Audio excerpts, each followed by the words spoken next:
Balik mana? Oh, dia tu pergi Kuantan? Tak balik sana negara eh?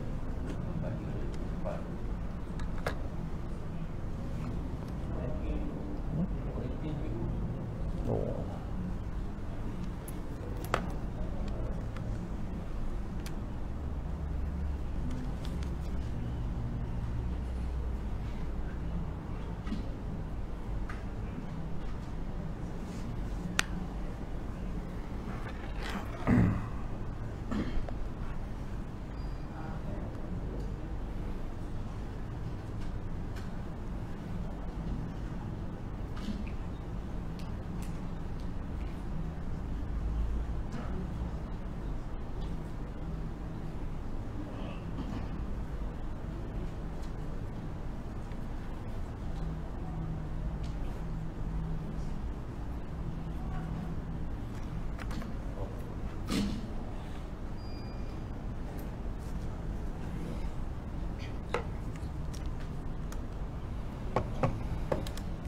Bismillahirrahmanirrahim.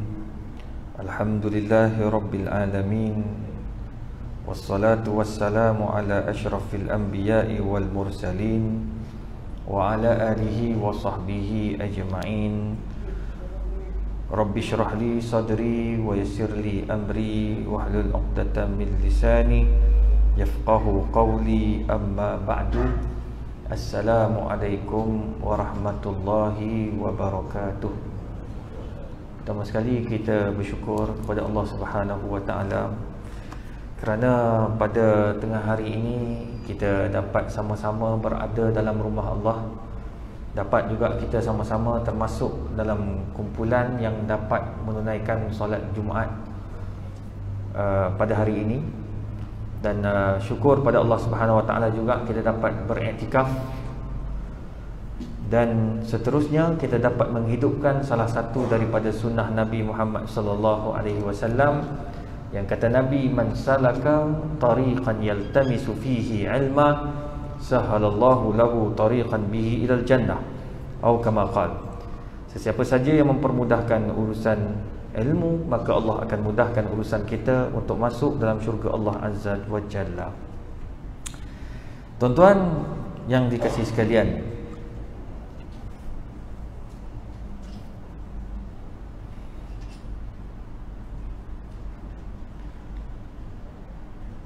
Wahab bin Munabbih, seorang ilmuwan yang sangat dihormati, dia bagi kita nasihat.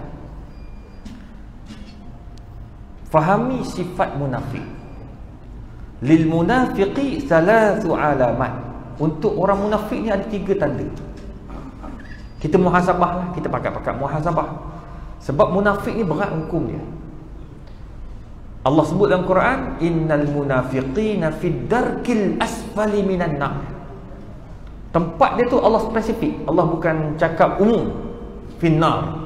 Dan neraka ni dia ada darajat. Antara darajat yang paling yang teruk adalah darajat yang paling bawah yang disebut oleh Allah darkil asfali minan nar, bersama dengan iblis, syaitan, na'udzubillah. Duduk di patak api neraka. Itu dipanggil darkil asfali minan nar. Maknanya Allah spesifik terus. Maka golongan ni kita kena kenal siapa golongan ni.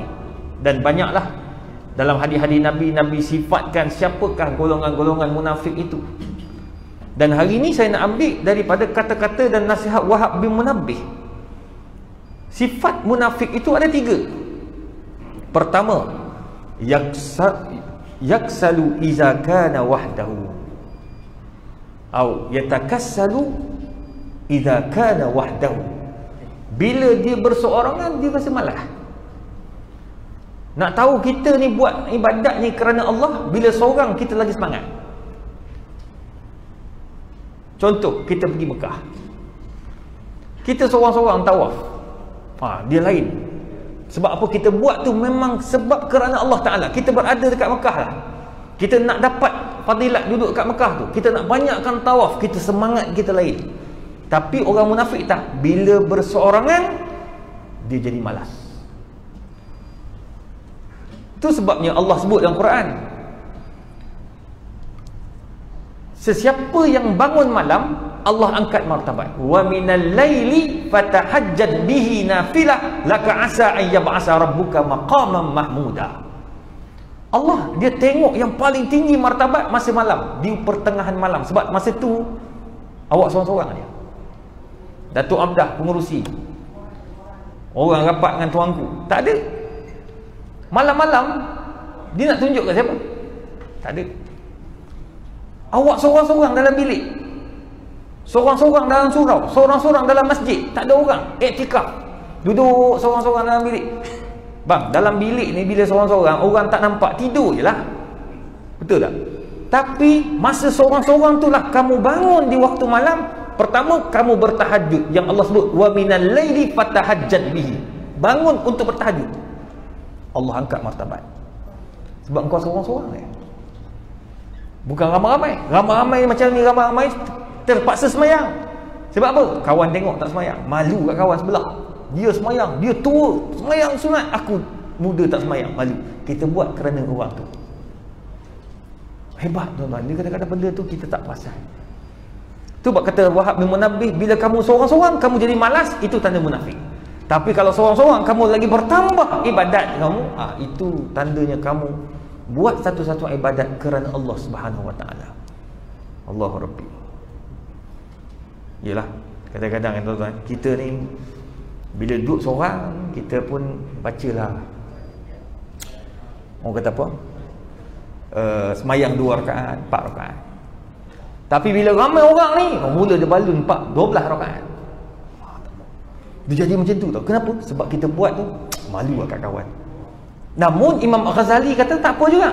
Kalau kita jenis orang macam tu, duduk dengan orang ramai, kita jadi semangat nak buat ibadat, maka dia boleh jadikan benda itu sebagai pembangkit semangat untuk kita kuat ibadat. Tak apa, tapi jangan amal selalu. Kalau mulazamah benda tu atau berterusan buat benda tu, maka dia jadi apa tau? Jadi munafik balik dah. Nampak tak? Itu sebabnya kita kena buat satu benda tu biar kita belajar daripada keseorangan. Nak menangis, nangis seorang-seorang, bukan depan orang. Bila kamu dah biasa menangis, ala bi zikrillah tatma'innul qulub, bila kamu menangis seorang-seorang, kamu menangis depan orang, kamu menangis, tak payah suruh, dia menangis sendiri.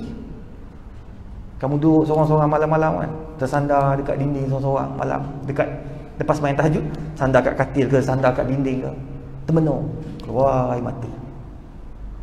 Bila kamu keluar macam tu, kamu boleh menangis seorang-seorang, maknanya di mana-mana kamu berada, kamu ingat Allah, kamu akan nangis. Sebab apa? Kamu belajar untuk ikhlas dalam ibadat. Itu satu, kata Wahab bin Munabbih. Yang kedua, wa yanshatu iza kana ahadun indahu. Yang kedua, dia jadi apa? Sifat munafik yang kedua ni, dia jadi semangat bila ada orang lain tepi dia. Tengok, dia sebutlah wa yanshatu iza kana ahadun indahu, bila ada orang tepi dia semangat. Kalau seorang dia buat tak tahu, dia tak ada lah semangat mana. Dia nombor 2, bila ada orangnya, dia akan jadi semangat dan jadi beribadat dengan lebih kuat. Yang ketiga, wa yahrisu fi kulli umurihi al-mahdah.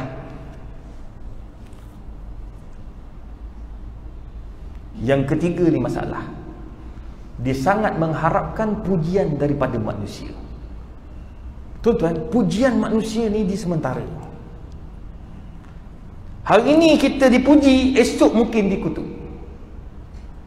Tuan-tuan, nak mengejar pujian manusia takkan habis. Itu sebab kata ulama, la tanzuru ila man huwa a'la walakin tanzuru ila man huwa asfali. Jangan duk tengok selalu orang ke atas, tengok orang bawah. Bila kita duk tengok orang bawah, kita selalu bermuhasabah, masya-Allah, masa itulah kita akan kata, ya Allah, sebenarnya apa yang kau bagi ini ada yang sementara. Satu.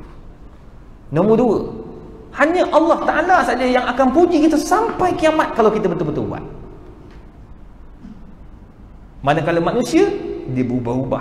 Hari ini saya dengan tuan rapat, esok mungkin kita akan ada tak puas hati. Sebab apa? Ya muqallibal qulub. Kan kita duduk minta doa, ya Allah, wahai Tuhan yang membolak-balikkan hati. Sabitna alal iman. Kekalkan aku dalam iman. Sebab iman ni dia boleh bertukar-tukar. Itu sebabnya tuan-tuan perempuan, beringat, kita kena jaga wayahrisu fi kulli umurihi alal bahdah. Jangan tunggu bila semua benda kita nak dapat pujian manusia, kita akan jadi munafik. Oleh sebab itu juga tuan-tuan yang dirahmati Allah, kita kena buat sesuatu dalam hidup kita ni, ada checklist untuk ajar kita ni tidak ada sifat munafik. Pertama, disebut oleh Syekh As-Samarqand, pertama, apa yang kamu kena ambil? Letak dalam diri kamu bahawa semua nikmat yang kamu kecapi ini adalah pinjaman daripada Allah. That's all. Tuan-tuan percayalah cakap saya. Sekarang kita semua ada pangkat, duduk di Putrajaya. Hari ni kawan saya dekat universiti pencit. Profesor, datuk, doktor, sekian. Hari ni adalah hari terakhir dia boleh menggunakan title profesor. Siapa dia selepas ni? Tak ada. Datuk boleh pakai lagi. Bila arwah je, orang dah tak pakai dah. Betul tak? Tak ada dah orang tak pakai dah. Orang masa meninggal, masa baca tahlil, orang tak panggil ila hadratin nabiyil mustafa Muhammad sallallahu alaihi wasallam wa ila jami'il arwahil muslimin wal muslimat wa khususan ila almarhum. Nama pangkat dulu 5-6 baris pangkat baru nama kita, tak. Dia terus kepada ila wa khususan ila almarhum Muhammad Izhar Arif bin Muhammad Qasim. Habis. Semua pangkat pinjaman berada. So apa lagi yang kita rasa kita hebat? Tak ada hebatnya kita, tuan-tuan. Allah nak tengok sekejap je. Allah bagi pinjam. Ambil dah sekejap. Sebab dalam hidup ni ada time kita berada di bawah dan ada time kita di atas. Bila kita di atas, jangan lupa orang di bawah. Itu hidup kita ni. Kalau tidak, kita termasuk dalam golongan yang kata Wahab bin Munabbih, kamu orang-orang munafik. Na'uzubillah. Nombor 2, bila kita letak semua barang yang kita ada, semua yang kita miliki ni adalah pinjaman. Nombor 2, sentiasa musahabatul ulama. Selalulah duduk-duduk dengan orang-orang baik, orang-orang alim. Orang alim ni bukan saja ustaz-ustaz. Jangan ingat, oh bila sebut ulama ni mesti ustaz-ustaz. Tak, mesti mufti-mufti. Tak, kita duduk dengan orang bijak pandai. Saya duduk dengan profesor pakar kucing. Saya pandai tentang kucing. Baru saya tahu bahawa kucing ni ada satu anugerah yang Allah bagi, tak ada pada manusia. Kalau tak ada pada manusia kalau mereka itu tak taat kepada Allah Ta'ala. Apa dia? Kucing ni sifat dia tak boleh, orang kata apa, dia takkan mudah, bahasa mudahnya dia takkan kahwin lah, kahwin walaupun dia tak ada akad nikah. Jangan salah faham pula. Dia maknanya dia tak sengawan dengan keturunan dia bau-bau, oh ni keturunan aku, dia takkan. Kalau dikahwinkan juga ataupun kalau didudukkan sekali juga, anak akan mati, anak akan lemah. Tengok, ni profesor yang buat kajian ni. Wow, tengok, bila kita tengok kebesaran Allah tu, kata Allah, patutlah Islam haramkan orang Islam kahwin sejenis, kahwin dengan dengan keturunan kita. Na'uzubillah. Bagaimana ada pula orang dia pergi perkosa anak sendiri. Na'uzubillah. Makna kau lebih teruk daripada binatang. Balhum adall, lebih teruk daripada binatang-binatang, kata Allah Ta'ala. Makna daripada kucing tu kita boleh belajar sesuatu. Anjing taat kepada ketua. Sifat anjing, dia akan taat kepada siapa? Dia 2. Anjing akan taat kepada tuan. Kucing akan ingat tempat dia. Tu sebab kucing dia ada tempat tanda, kencing dia tu. Dia tahu, okey, kalau tuan-tuan bawa dia pergi ke satu tempat, dia akan ingat, dia bau kawasan surau ni, dia akan balik dari surau ni. Tapi tuan dah pindah, dia tak boleh cari tuan. Anjing boleh cari tuan. Tengok besarnya nikmat Allah, besarnya ilmu Allah. Cuma kita tak tahu. Duduk dengan orang pakar binatang pun kita dapat satu ilmu. Duduk dengan orang pakar apa ni? Pakar alam sekitar, kita dapat satu ilmu. Kalau duduk dengan Syekh Datuk Muzaffar, dia duta UKM, duduk dengan dia, satu ilmu lain pula duduk dekat atas angkasa. Macam mana makan dalam angkasa, macam mana buang air dalam angkasa, lepas tu macam mana dia tengok alam yang Allah sebut dalam Quran, wasyamsi wa duhaha wal qamar idza talaha. Allahu akbar. Dia kata, saya nampak apa yang Allah sebut dalam Quran, saya nampak dengan mata saya. So, fa bi ayyi ala'i rabbikum tukadziban. So, apa lagi yang kau nak belajar? Nampak tak? Duduk dengan orang alim ulama, kita diinsaf dah. Jadi apa yang kita nak kata kita hebat? Tak ada hebat ni. Itu sebab musahabatul ulama. Duduk dengan orang warak-warak, Allah jadi warak kita, tuan-tuan. Jadi warak kita, jadi masya-Allah. Kita macam ni, tak ada lagi. Jadi hilang kita punya nak rasa sombong, rasa belagak dan macam-macam lagi. Nombor 3, tuan-tuan yang dikasihi sekalian, untuk elak daripada sifat nifaq,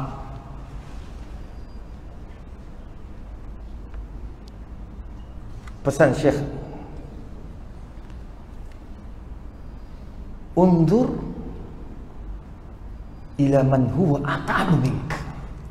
Nombor 3, untuk hilangkan sifat rosak hati kita dengan ada sifat nifaq ni, selalu tengok dan lihat orang yang lebih sukar hidup dari kita. Kita kata kita susah dah, ya Allah, susahnya lah. PKP susahnya. Tuan-tuan, ada orang lebih susah daripada kita.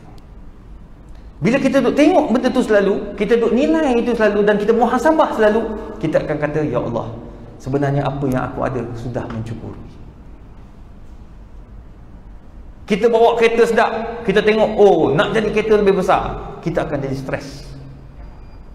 Tapi cuba kita bawa kereta kita tu, orang kata, ustaz, saya bawa kereta BMW tu, tapi BMW tahun 2020, tahun 2020, tahun 2000. Macam mana bentuk kereta tu? Kata lama tu kan, kau bawa 2000, tapi BMW lama pun boleh sedap lagi, 20 tahun pun sedap lagi bawa.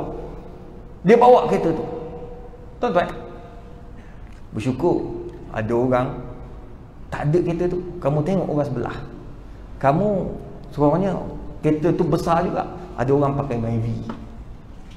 Bila orang tu bawa Myvi pula, jangan tengok orang yang tu, dia tengok pula ada orang dia pakai kereta lagi kecil, Viva. Yang baru ni Aviva ke benda, dah tambah-tambah dah, lupa dah nama, tuan-tuan. Tengok, oh, lagi kecil. Yang bawa Viva ni pula tengok yang sebelah, masya-Allah, orang naik motor je. Naik motor je. Tanya orang naik motor, syukur, alhamdulillah, syukur. Sebab apa? Ada orang naik basikal je. Tapi sekarang ni basikal lagi mahal motor pula. Terkejut saya tu. Baru ni ada seorang pergi beli basikal, dia suruh teman dia dekat UKM, dia kedai dia. Saya pun tak tahu kedai tu, rupanya satu Malaysia tu cari dia. Pergi tengok body basikal saja 70,000. Termenung aku tengok. Saya kata, ni Viva ke apa? Dia belilah, dia beli. Dia booking, campur dengan tayar, campur dengan tu semua, 112,000 bayar cash. Termenung kita, bang. Termenung. Tapi kalau dah orang minat lah. Lepas tu ada seorang budak muda, ambil gambar tadi. Muda lagi, umur 22-23 tahun. Oh, dia dah beli 2 tahun dah betul basikal tu. Masa dia beli, kata, ustaz, saya beli murah lagi masa tu. Berapa? 45,000. Budak ni kata 45,000. Nak bagi tahu dah minat basikal, nak buat macam mana? Jadi tuan-tuan dan puan, bersyukurlah tengok orang ada basikal. Ada orang naik bas, tunggu bas tengah-tengah panas. Jadi kalau kita duk tengok selalu orang di bawah, kita akan ada hati yang cekal dan ingat kepada Allah Azza wa Jalla, dan takkan kita buat benda-benda yang boleh bawa kita rosak hati hingga membawa pada nifaq wa iyazbillah. Semoga nasihat Wahab bin Munabbih itu kita ambil perhatian, kita sama-sama berubah, kita sama-sama jaga hati, jaga untuk jadi yang terbaik. Apa yang baik itu daripada Allah, yang kurang daripada saya sendiri. Wabillahi taufiq wal hidayah. Wassalamualaikum warahmatullahi wabarakatuh. A'udzubillahi minasyaitonir rajim. Bismillahirrahmanirrahim. Alhamdulillahirabbil alamin, wassalatu wassalamu ala rasulil karim wa ala alihi washabbihi ajmain. Allahumma yassir wa la tu'assir, اللهم فقهنا في الدين وعلمنا التأويل. اللهم اجعلنا من الأغنياء والأثرياء ولا تجعلنا من الفقراء والمساكين في الدنيا والآخرة. اللهم اجعلنا محبوبا في قلوب المؤمنين والمؤمنات فبشرنا بالغنى إلى 120 حسنة، فالله خير حافظا وهو أرحم الراحمين. وصلى الله على سيدنا محمد وعلى آله وصحبه وسلم. تقبل الله منا ومنكم.